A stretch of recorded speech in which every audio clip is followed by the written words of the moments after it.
In July 2011, Emily Carter, a 28-year-old teacher, decided she needed a break from the hustle and bustle of the city. After a difficult breakup and months of insomnia, she felt the stress of everyday life was consuming her peace of mind. The answer seemed to be the Appalachian Trail, one of the longest and most challenging trails in the world, which crosses the United States, passing through mountains, dense forests, and isolated regions. The silence and tranquility of nature would be the perfect refuge for her tormented mind. She planned the trip carefully, making every effort to ensure everything went as smoothly as possible. The hike, which was supposed to last 3 days, would be an opportunity to reconnect with herself, away from the hustle and bustle of the city. Emily, in fact, was running from more than just a failed relationship. She was seeking the peace she so desperately craved, which she knew could only be found in the silence of the forest. Nature, with its calm, uninterrupted rhythm, seemed the only antidote to the emotional turmoil she was experiencing. For her, the Appalachian Trail was not only an opportunity to explore a stunning landscape, but a chance to reconnect with herself and free herself from all the emotional weight she was carrying. She packed her backpack with everything she needed: a sleeping bag, a new tent, a detailed map, and a thermos of coffee. Emily was determined to spend the 3 days alone, immersed in nature, far from any worries or obligations. Before leaving, she made one last call to her best friend, Jessica. Her voice, calm and composed, exuded confidence, though Jessica, always worried, asked if she was really okay to make this trip alone. "Yes," Emily replied. "It's a short trip. I'll be fine." That's what everyone thought until she set off on the Appalachian Trail, heading toward what would be the last trip of her life. During the trip, Emily stopped briefly at a gas station near Gatlinburg, where she was last seen. She bought water and some nuts, and the store attendant would remember her friendliness and calm, with no sign of concern. Around 11 das ma. Another hiker found her at an information point along the trail. Emily was consulting her map and watching the sky, which was beginning to cloud over. "It looks like rain," she commented, and the man replied that the weather would improve later. However, after that, no one saw her again. From that moment on, Emily disappeared without a trace. During the day, the weather changed and heavy rain fell over the mountains. But Emily didn't make contact as planned. Her cell phone, later found switched off, lost signal in a remote area. The next day, Jessica tried to call her without success, beginning to worry. As time passed, Jessica's anguish took over. When Monday arrived and Emily hadn't returned to work, her colleagues began to notice her absence. That's when Jessica contacted the police, asking for help.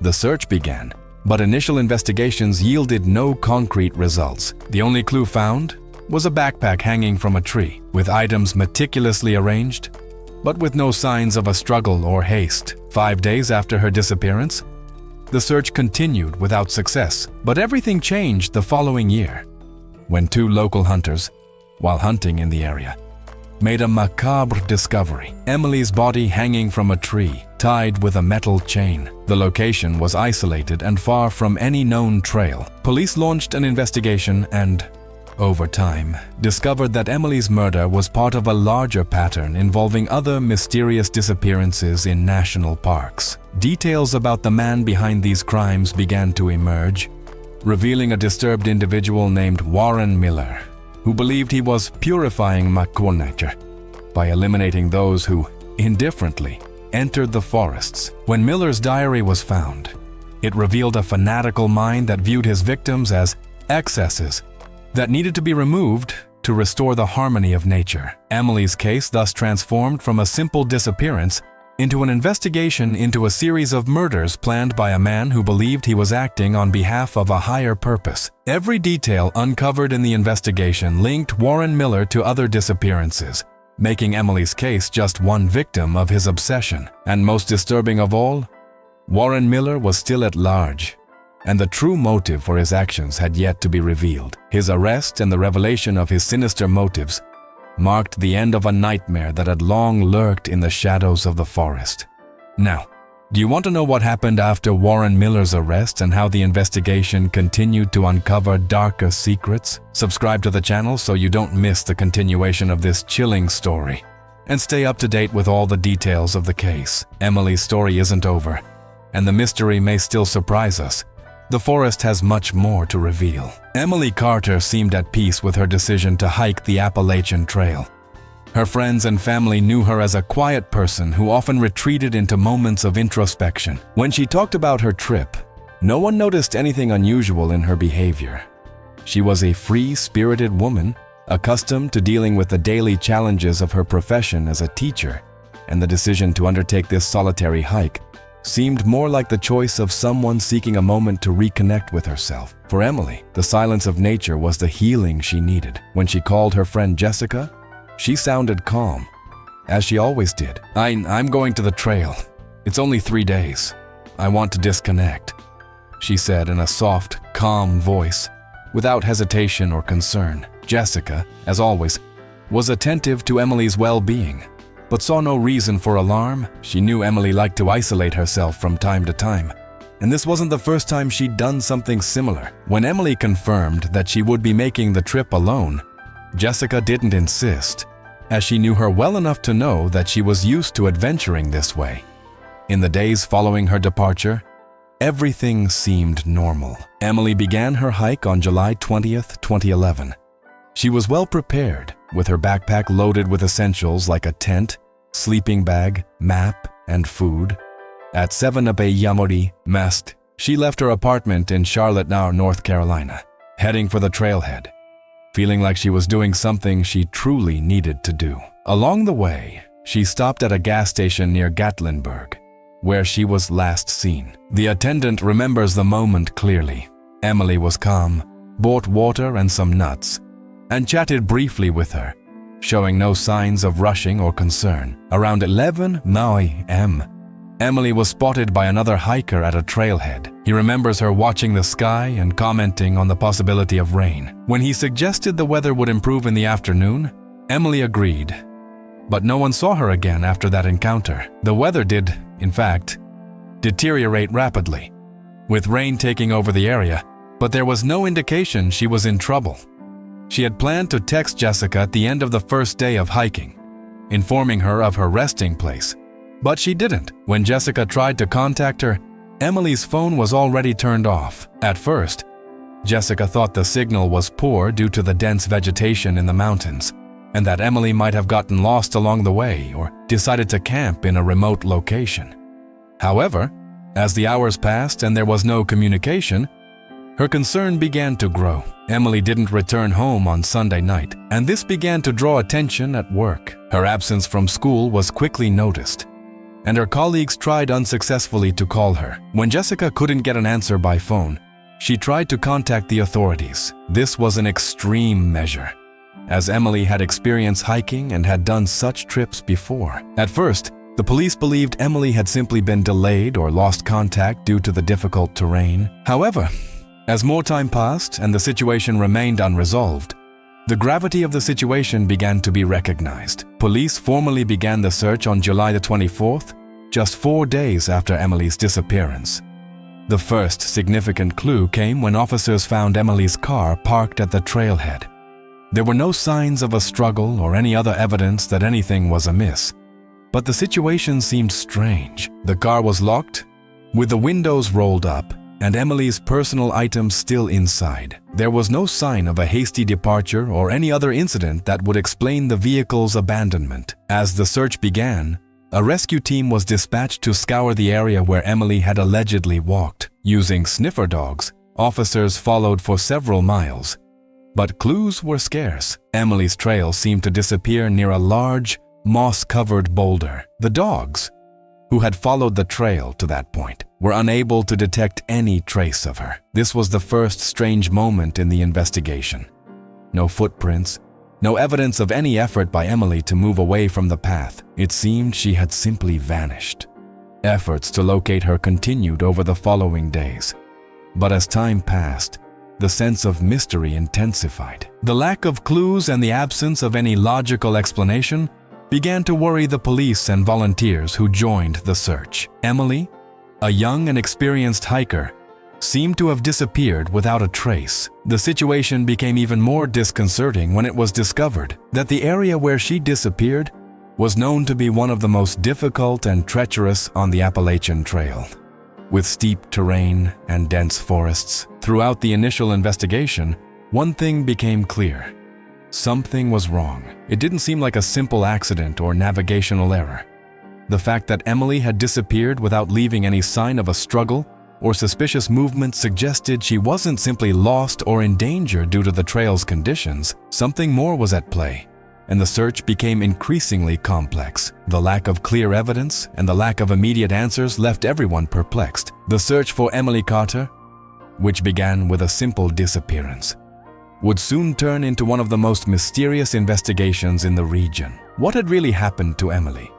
What led to her disappearance in such an enigmatic way? And most disturbing of all, who or what was behind it? These questions remained unanswered, while the silence of the mountains took over the story. The search for the Appalachian Trail began with a sense of urgency. When Emily's car was found parked near the trailhead, authorities immediately began investigating. There were no obvious signs of a struggle or any other indication of violence, but her failure to return as planned, without communicating with anyone, raised growing concerns. Police quickly deployed sniffer dogs and rescue teams to search the area, hoping a simple navigation error could be the explanation. The sniffer dogs were the first to begin the search. With a strong sense of smell, they followed Emily's trail for several miles. But as they advanced through the dense, steep forest, the clues became scarcer. Emily's trail seemed to disappear without explanation, until, about 2 miles from where her car was parked, the searchers encountered something peculiar. Near a large, moss-covered rock, the dogs lost track completely. A mystery ensued, as the absence of any other trace of Emily made no sense to the rescue team. With each passing day without new leads, concern grew. Rescue teams, now comprised of volunteers and police officers, searched the difficult terrain, often hampered by thick vegetation and adverse weather conditions. At times, the terrain became so treacherous that the dogs, accustomed to tracking, simply couldn't follow the trail anymore. They lost their bearings, spinning in circles, as if something were wrong. It wasn't until the 4th day of the search, after a radius of several kilometers had been covered, that a new clue was discovered, changing the course of the investigation. One of the rescue team members came across something unexpected. At first glance, it seemed like a common camping scene. But upon closer inspection, the situation became increasingly strange. Emily's backpack was hanging from a tree branch, quite high up, as if someone had carefully placed it there. The backpack was well organized, its items distributed neatly, with no signs of desperation or haste. Among the objects were a flashlight, a first aid kit, some food packages, and a map of the area, apparently intact. What caught the team's attention even more was the fact that the backpack was hanging strategically, as if someone had placed it there to hide it or simply left it there, careful not to drop it. The height of the branch, about 2 meters above the ground, was not a common place to leave a backpack, especially if it were left by someone lost or trying to escape a dangerous situation. Emily's behavior seemed completely out of character for someone in trouble. The rescue team carefully examined the items. The food was intact, and the map, which could have been useful in guiding Emily, was folded neatly once more, with no signs of urgent need. There was no indication that she had been forced to abandon her backpack or that anything had happened to it while she was there. On the contrary, everything indicated that Emily had taken a break, possibly to rest or reorganize her belongings before inexplicably disappearing. Furthermore, her personal items, such as her cell phone and wallet, were missing from her backpack, indicating she wasn't simply resting or stopping to reorient herself. They had been left out, further raising uncertainty about what had actually happened. The hanging backpack seemed to be a message, but from whom and why in that particular location? The discovery was strange, as it didn't align with the behavior of someone who was lost or desperate. For a seasoned hiker like Emily, leaving her backpack on a high branch was an unusual and calculated choice, and this evidence further heightened the sense that something was very wrong. As the days passed, The search in the area where the backpack was found intensified. Rescue teams used drones and thermal cameras to scan more remote and inaccessible areas while continuing to search for signs of Emily. But what seemed like a significant clue turned into yet another enigma. The lack of footprints, any trace of movement, or signs that Emily had moved away from the backpack's location made everything even more mysterious. The ground around the tree showed no shoe prints or signs that she had set up camp there. When the officers reached a point where they felt the trail was beginning to close, a sense of frustration gripped the team. It seemed as if Emily had vanished into the forest, leaving no trace. But with each new clue, the mystery deepened. The strange behavior surrounding the backpack was just the beginning of a puzzle no one could fully understand at that moment. The rescue team continued their search, but now with an extra weight on their hearts. Something was very wrong with Emily's disappearance. The discovery of the backpack not only raised more questions, but also caused them to consider darker hypotheses. Was Emily alone in the forest? Or had something else happened to cause her to disappear in such an unusual way? Doubt gripped everyone, while the forest, immense and silent, held its secrets. The search would continue.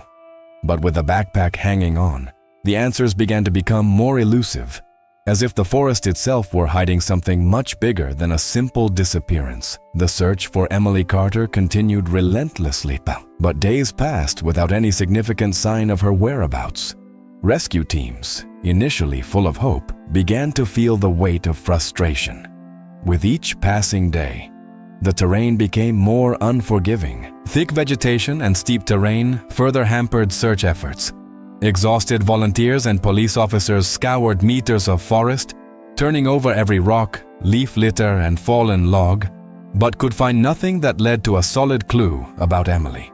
The use of sniffer dogs, drones, and thermal cameras proved futile in many areas due to the dense forest and humidity, which masked any heat or scent traces she might have left. With each passing hour, uncertainty and despair gripped the team. The searchers were beginning to wonder if Emily had been swallowed up by some kind of tragic, unintentional accident, or if, as some feared, something darker was at play. The team, composed of professionals and volunteers, tried to remain hopeful, but the silence of the forest was deafening. There was no trace of Emily. The clues that had been found, like her backpack hanging from the tree, were beginning to seem more like a macabre trick of fate than a simple indication of her journey. As the days passed and no new evidence emerged, the case became increasingly difficult to solve.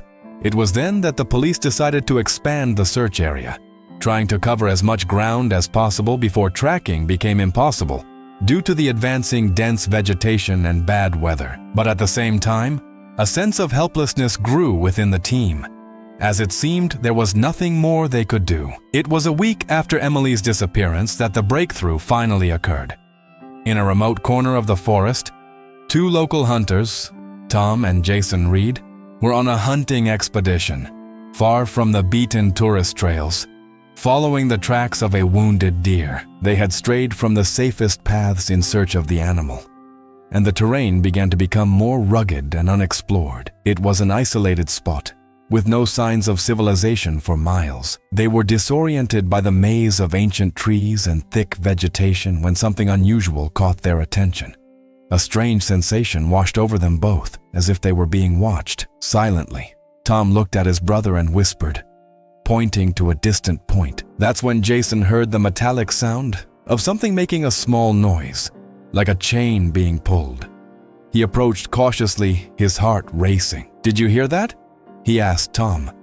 Jason's voice was strained, but Tom, confused, didn't know what to expect. The sound didn't seem natural. As they approached, they finally saw what appeared to be a shadow hanging between the trees. The scene was strange, unreal, and what initially appeared to be a dead animal quickly revealed itself to be much worse. The sight the brothers encountered froze them.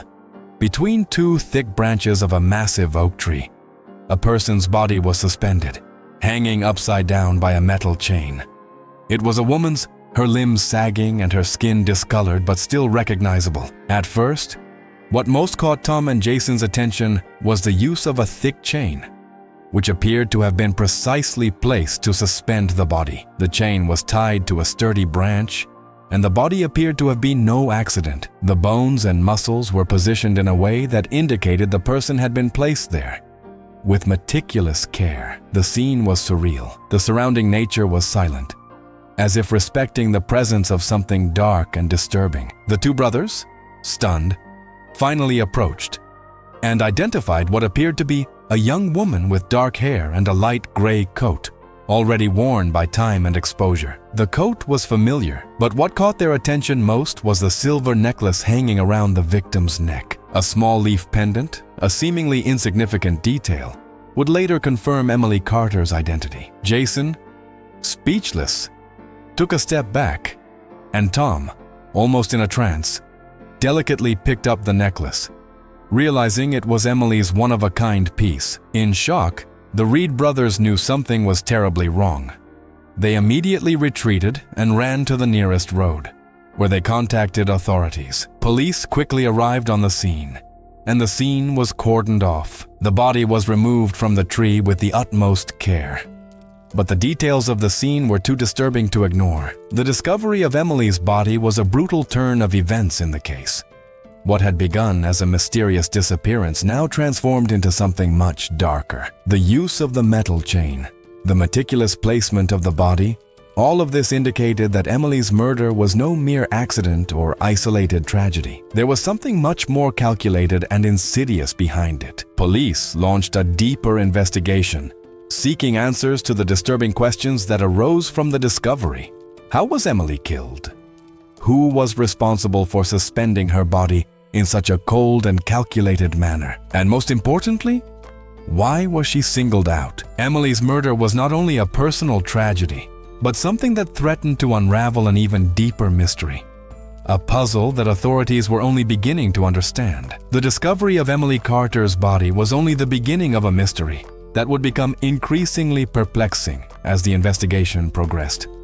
The use of a metal chain, tied to suspend the body from a tree, indicated that her death had not been an accident, as many initially thought. The fact that she had been left upside down, with her arms dangling strangely, and the care with which her body was placed there, suggested something far more sinister. This was not just an ordinary homicide, but a meticulously planned act that seemed to have been carried out according to some kind of ritual or symbolism. The mystery of the chain and the tree caught the attention of researchers. Forensic scientists began to question the symbolism behind the choice of the tree and the chain, realizing that the scene looked more like an execution than a random act of violence. The way the body was arranged, suspended by the chain as if part of a purification or sacrificial ritual, was a clear clue that the killer had a higher purpose. The lack of any sign of a struggle, the absence of injuries beyond the fatal cause, a blow to the back of the head, and the meticulousness of the act indicated that the victim had been chosen for some reason, perhaps due to a personal belief or obsession.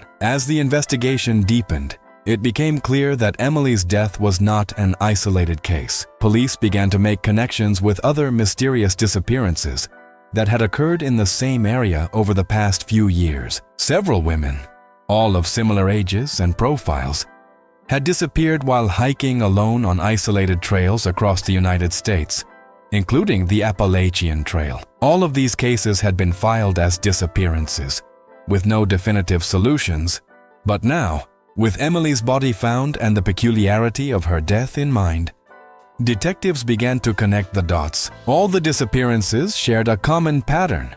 Young, solitary women on short trips, often connected to nature, vanished without a trace, and their bodies, if found, were disposed of in a similar manner. The modus operandi was always the same: a sudden death, followed by a carefully orchestrated scenario in which the victim's body was suspended from trees, tied with chains or ropes. It was as if each case were part of a larger project, a series of murders linked by a dark concept.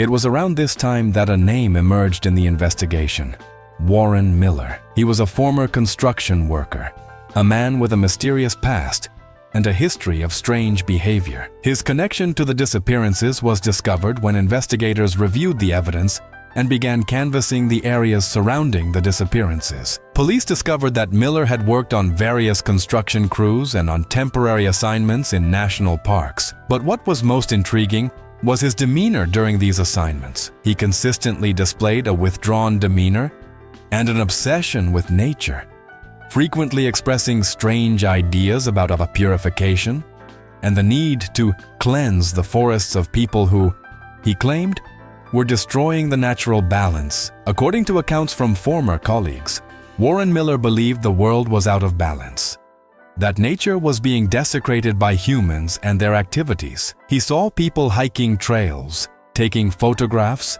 and consuming nature for selfish purposes as a threat to the ecosystem. He believed tourists and visitors were like a cancer, corrupting the purity of the earth. This led him to develop his own philosophy, in which he saw his mission as a kind of agent of nature, responsible for purifying the earth by removing those he considered impure. Miller didn't act impulsively, but rather with cold, meticulous planning.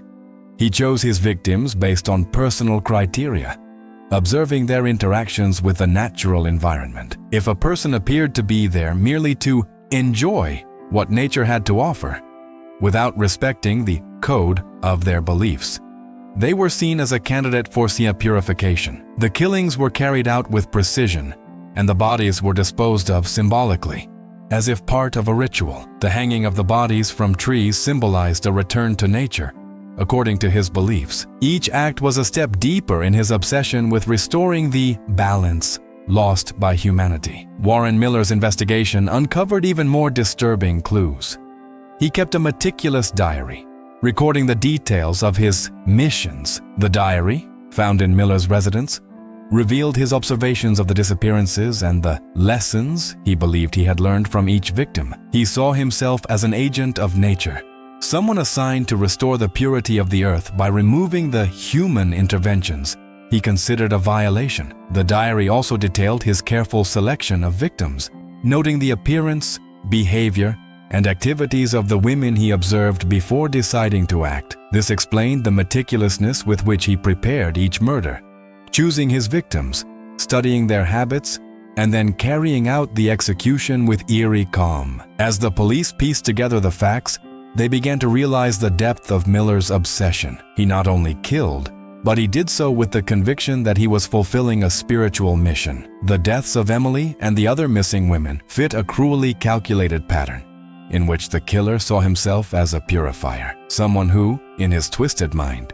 was restoring the balance of nature. The mystery of the disappearances was thus solved, but with a revelation that left investigators and society as a whole terrified. Now, the clues pointed clearly to a disturbed man who believed in his own form of justice and who had manipulated nature in horrific ways to fulfill his twisted vision of balance. The true motive behind the murders was finally in sight, but questions about Warren Miller's mind and his obsession with purifying the earth continued to haunt everyone involved in the investigation. Warren Miller's diary was found in the home of one of his former shelters, a simple place filled with books on nature, twisted spirituality, and environmental philosophy. But within the worn pages of the black-covered notebook lay the true manifesto of a troubled man, a detailed and meticulous record of his beliefs and actions.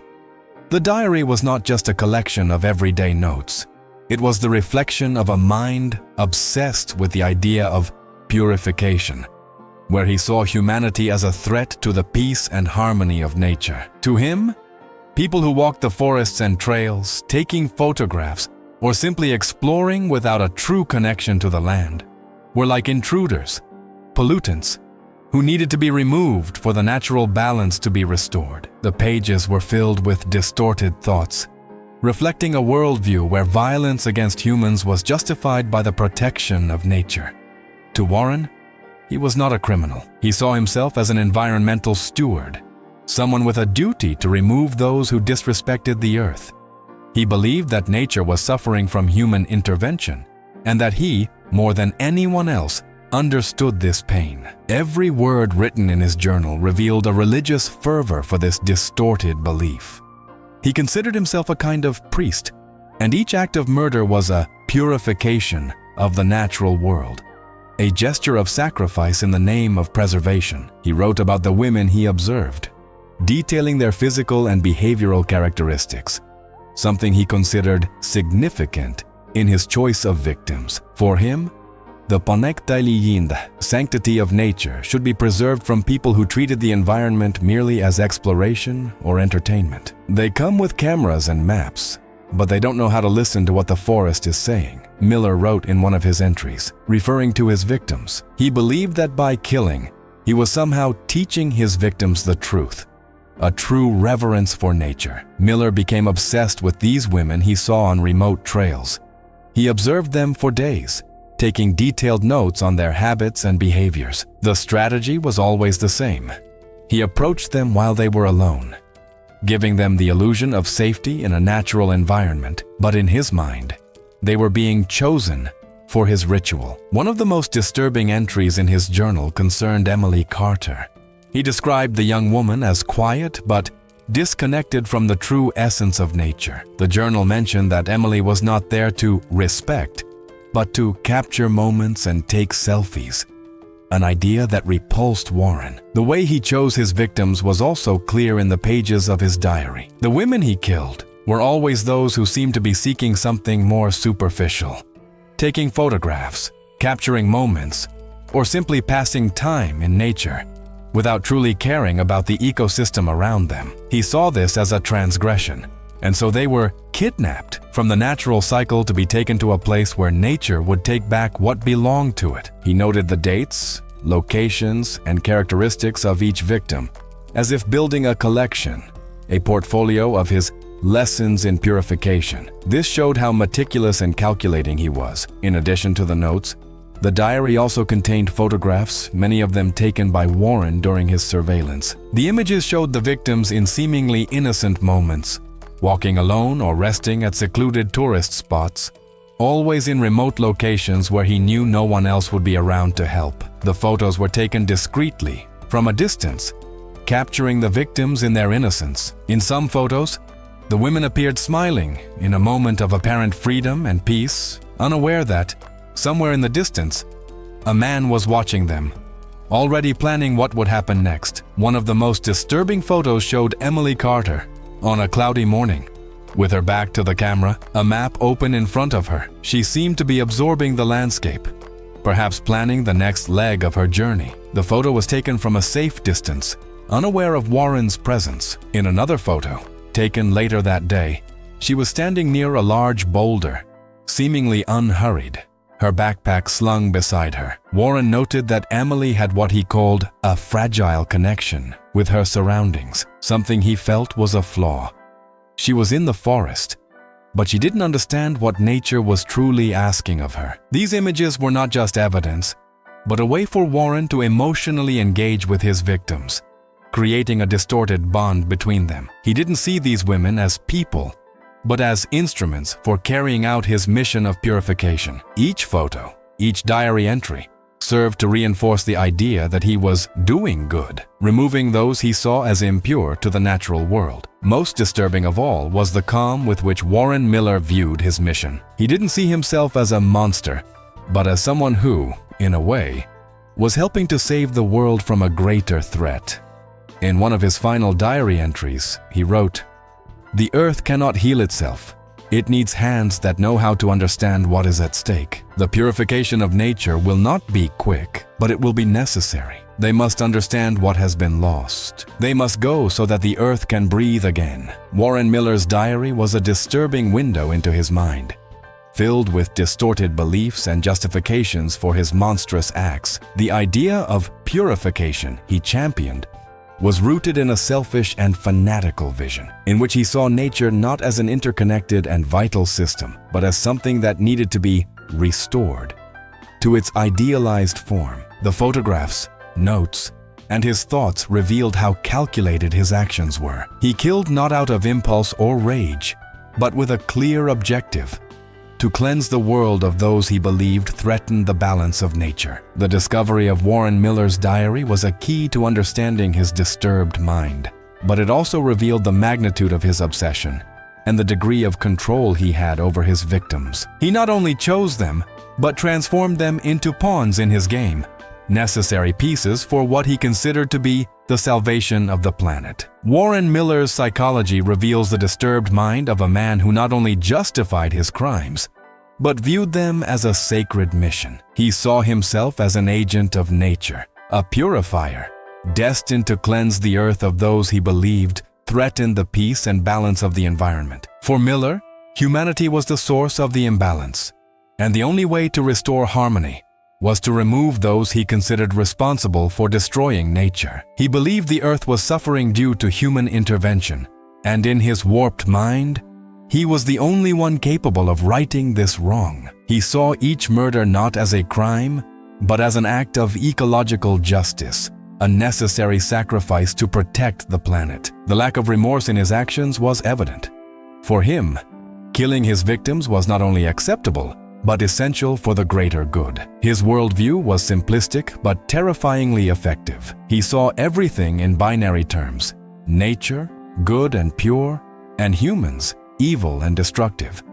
This worldview made him immune to regret, as he believed he was doing something positive for the planet. By killing women he saw as disrespectful to nature, he believed he was purifying the world, eliminating those who, in his view, were pollutants. He didn't see his victims as people, but as obstacles to the fulfillment of his mission. This made his actions meticulously planned, coldly calculated. Each of his victims was chosen not by chance, but based on a series of characteristics he believed indicated people who were not truly in tune with nature. For him, women who were tourists, who photographed the landscape, or who used nature merely for entertainment, were to blame. To him, they were a threat, and their death was the only way to restore balance. Miller didn't act on impulse or anger, but methodically, observing his victims before acting. He studied their behavior and carefully selected the time and place to commit his murders. In his diary,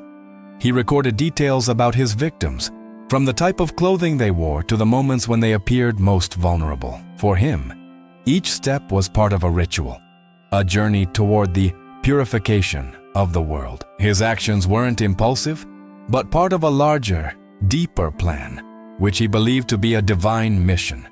Each murder, each life taken, was, in his mind, an act of restoration, something necessary to right the wrong he saw in the world. His dangerous ideology was key to understanding Miller's behavior. He believed that his mission to purify nature was not only justifiable, but also morally correct. He saw himself as someone who, through his actions, was correcting the harm humans were causing to the planet. This distorted thinking is characteristic of many fanatical figures, who, by fixating on an idea or cause, lose the ability to see humanity in a complex way. Warren Miller's morality was shaped by a simplified worldview, where he saw nature as pure and people as pollutants. This gave him the right to decide who should live and who should die, in the name of a radical and flawed ideal. His obsession with this idea was what allowed him to commit terrible acts without questioning his morality. Miller wasn't just a criminal. He was a fanatic who believed he was doing something great, something necessary. His ideology not only justified his crimes, but also made them part of a larger purpose. He didn't see his victims as human beings, but as pieces in the puzzle of his distorted vision of purification. This end justifies the means mentality made him a dangerous and unpredictable figure.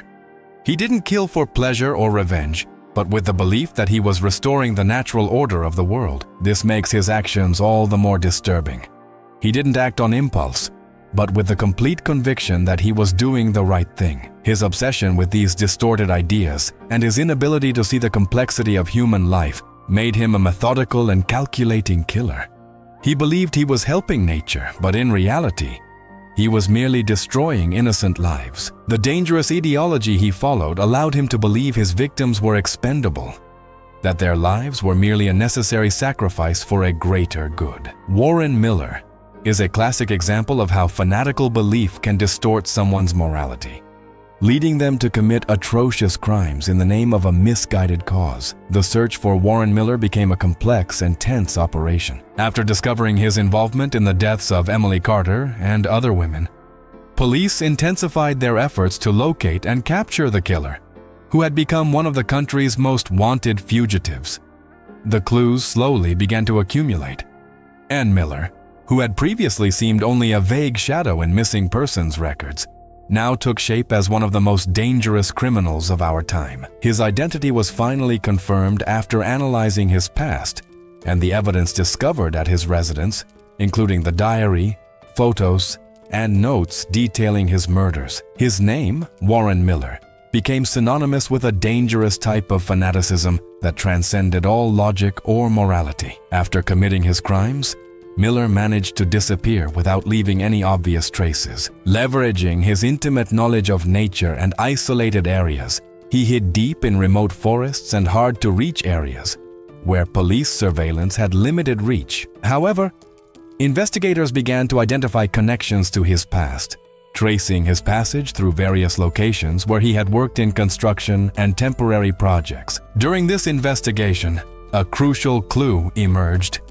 Information that Miller had some kind of connection to an illegal marijuana plantation in the Virginia region, a remote location where he had lived for a time. The discovery of his hiding place in a marijuana plantation was a turning point. Authorities discovered that Miller had joined a group of temporary workers operating the plantation, hidden among other individuals who likely knew nothing about his criminal past. The ensuing police operation was carefully planned, an attempt to catch Miller by surprise and prevent him from fleeing again to an even more remote location. With a specialized team and drone support for aerial surveillance, police finally located Miller's hideout, an isolated house near the plantation, surrounded by dense bushes and trees. When the capture operation was mounted, no one knew exactly how he would react, given his unpredictable and dangerous behavior. Tension grew when police received a signal that Miller was inside the house, alone, suggesting he hadn't yet fled. They prepared for the approach, knowing he was armed and had a history of violent resistance, as indicated by his past behavior. When the police finally surrounded the hideout and raided the premises, Warren Miller's reaction was almost surprisingly calm. He had been asleep, but when awakened by the officer's presence, he didn't panic. Miller knew capture was inevitable, but his attitude was peculiar. Instead of trying to flee or reacting violently, he slowly stood up and surrendered, placing his hands above his head, as if accepting his fate without remorse. His response was cold and direct. "I did what was right. Nature knew it was necessary." During his arrest, he displayed no common emotions, such as fear or anger, that typically accompany a criminal's capture. Instead, his expression remained unchanged, almost as if he were fulfilling an obligation. When the officers handcuffed him, he simply muttered to one of the officers, "I gave them what they needed to understand. The earth used me. I did what was necessary." These words were some of the first he uttered upon capture, and they reflected his obsessive, fanatical mind. He seemed to sincerely believe his mission was accomplished, as if he were part of a divine plan or a higher power. During subsequent interrogations, Warren Miller maintained his calculating and unrepentant demeanor. He answered investigators' questions with disturbing calm, explaining his actions without hesitation. For him, killing women like Emily Carter was not an act of evil, but a vital necessity for the planet's balance. He continued to see himself as a purifier, someone restoring the world's natural order, ridding nature of an invasion he saw as destructive. In his words, "I took them away from what they couldn't understand. The earth needs space to breathe, and they were suffocating life." The most disturbing moment of Warren Miller's imprisonment was his absolute lack of remorse. While many criminals try to justify their actions with lies or rationalizations, Miller was convinced his actions were just. He was not a repentant man. For him, his mission of purification was greater than any human life. Even when confronted with the pain and loss he had caused the victims' families, he remained cold, devoid of empathy. When he was finally brought to trial, Miller's behavior remained unchanged. He remained steadfast in his convictions, defending his actions with unusual ferocity. His distorted and fanatical view of nature and morality was evident during the trial, where his lawyers attempted to argue that he suffered from severe mental disorders. However, the psychiatrists who evaluated him said he was fully aware of his actions and that his extreme beliefs were not a symptom of mental illness, but rather of a dangerous ideological obsession. In the end, Warren Miller was convicted of multiple murders and sentenced to life in prison without the possibility of parole. During the trial, he remained silent except to reiterate his beliefs. For him, the true punishment was not prison, but the fact that he was now cut off from his mission. "The earth still needs me," were his last words before being taken to his cell. Miller believed that, despite his imprisonment, nature still called him to his mission of purification, an idea that continued to live in his troubled mind. His capture and trial were a relief to the victims, families, but also a grim reminder of how extreme ideologies can distort one's perception of morality, leading someone to commit unspeakable acts in the name of a distorted belief. Warren Miller's arrest ended a dangerous manhunt, but it left a deep scar on those who experienced the horrors of his actions. Warren Miller's trial became one of the most highly anticipated and deeply disturbing cases of the decade. With his arrest, society breathed a sigh of relief. But the victims and families of the murdered women were about to face a new battle, dealing with the consequences of his actions. The courtroom was packed with journalists, victims, families, and observers, all eager to hear the words of the man who had committed a series of murders under the belief that he was fulfilling a divine mission. The tense courtroom reflected the gravity of the case and the impact of Miller's actions, which not only took lives but also left a trail of pain and emotional devastation that would last for generations. During the trial, the evidence was presented in a clear and incriminating manner. Miller's diary, found in his home, was a key piece of evidence that revealed his fanatical mind and the motivation behind the murders. He had recorded in detail his observations of the victims, his thoughts, and justifications for the murders, explaining how he saw them as part of a larger problem that needed to be cleansed to restore natural balance. Photographs of the victims, including images of Emily Carter, taken by him while observing them, were also presented as evidence of his meticulous surveillance and cold, calculating planning. Furthermore, testimonies from former co-workers and people who knew him throughout his life helped build a profile of Warren Miller as someone obsessed with the idea of purifying nature, which led him to act methodically and without remorse. Warren Miller's defense argued that he suffered from severe mental disorders, attempting to justify his actions as the result of a psychological condition that had driven him to commit the murders. The attorneys argued that he was not in full control of his mental faculties,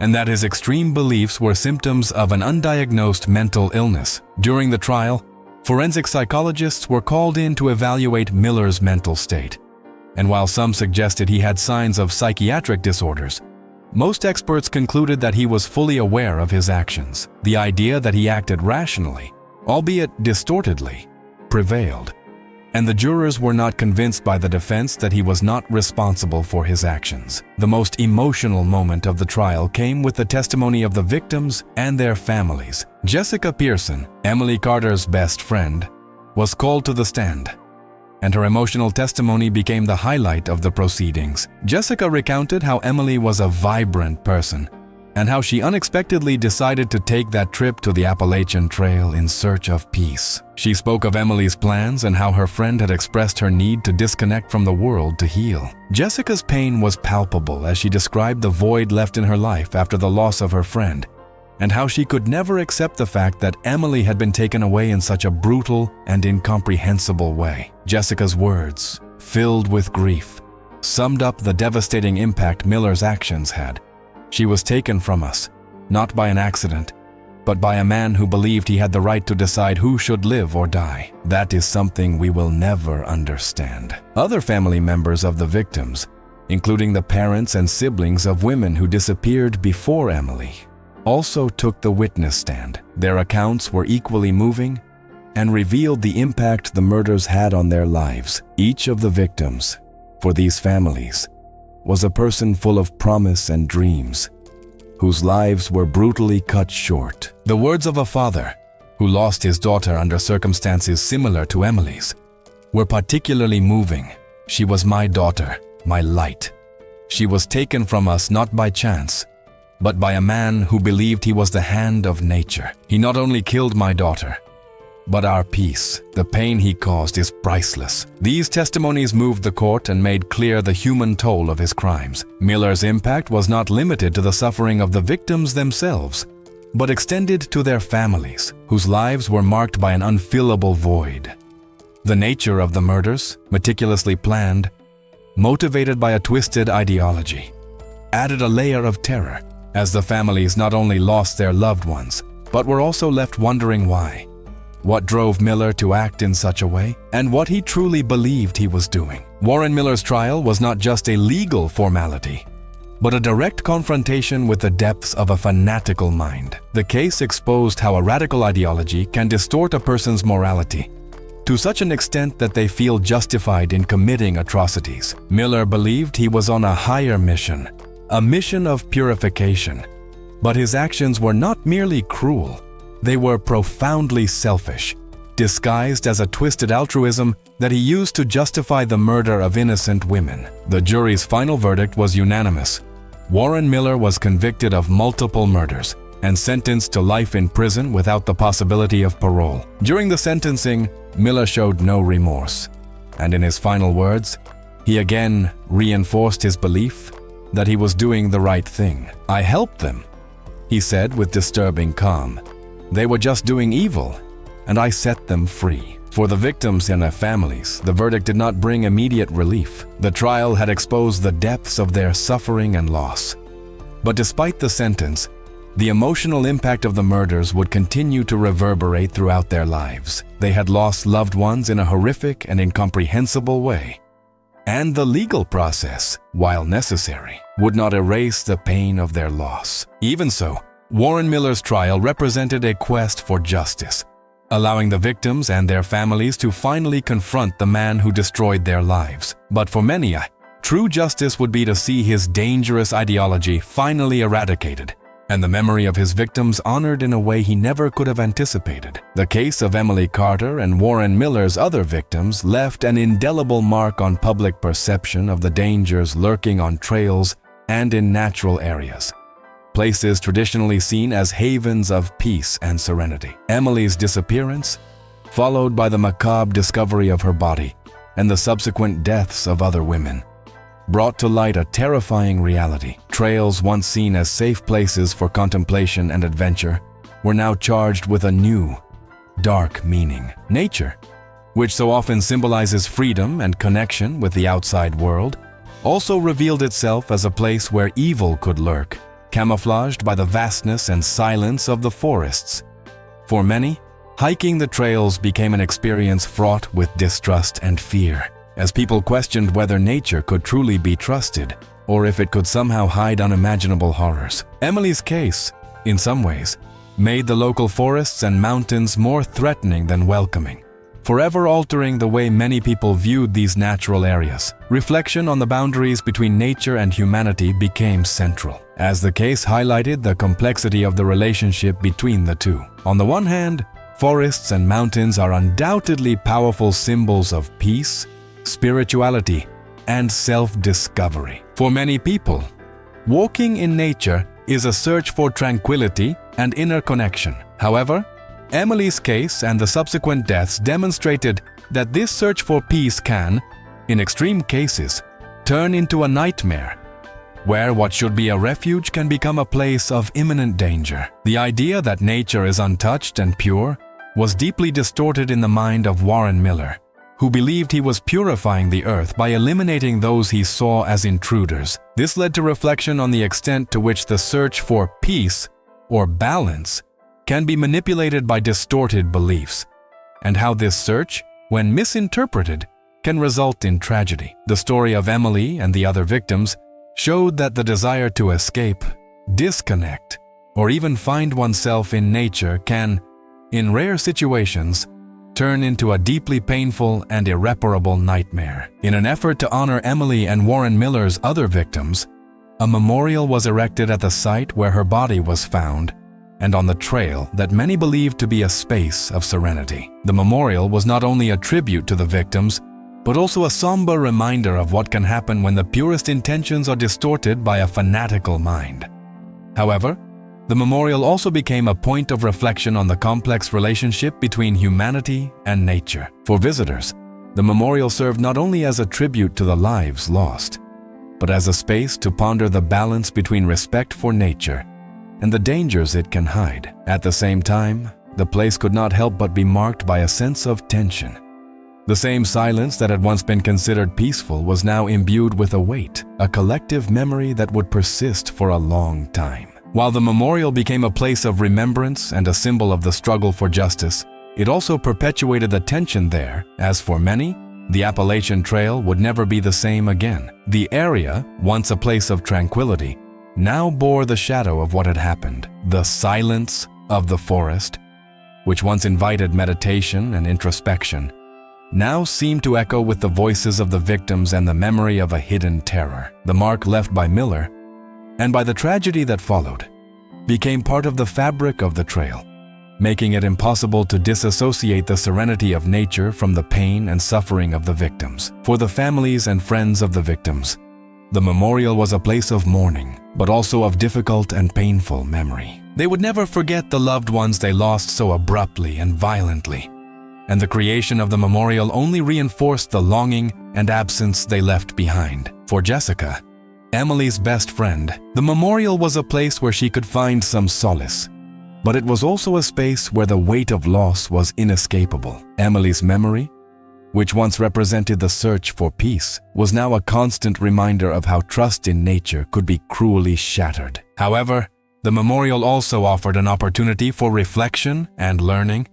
It served as a reminder that while nature is a space of immeasurable beauty and strength, it can also be a place where darkness lurks and where people, like Emily, can encounter unexpected tragedies. It symbolized the ongoing struggle for balance between the pursuit of peace and the unforeseen dangers that life can bring, particularly when it involves something as grand and unpredictable as nature. The legacy of Emily and the other victims, therefore, goes far beyond the terror they suffered. It is rooted in the awareness of how extreme ideologies can distort our perceptions, and how even the most sacred and peaceful places can hide dangers. Emily Carter's case left a mark not only on the memories of those who loved her, but also on the way people view nature and the trails they once considered safe. The memorial continues to be visited each year, and the stories of the victims remembered there remain a warning about the limits between humanity and nature, and how the search for peace can, in certain circumstances, turn into an immeasurable nightmare. Warren Miller's diary revealed additional locations he had marked as points of interest, indicating possible victims who were never found. These markings suggest that, in addition to Emily Carter, other women may have been targets of his fanaticism, their deaths remaining shrouded in mystery. Some of these isolated and difficult-to-access locations have not yet been fully explored, leaving the case open to future discoveries. The fact that many victims may never be located reinforces the enigma surrounding Miller's behavior. Forests, in this context, become more than just natural places. They symbolize mystery and the hidden. The silence of the trees, their impenetrable vastness, hide secrets that may never be revealed. Nature, in its grandeur and complexity, seems to know more than can be understood, and these forests become guardians of untold stories, of lives lost forever, reminding us how secrets can remain hidden for years.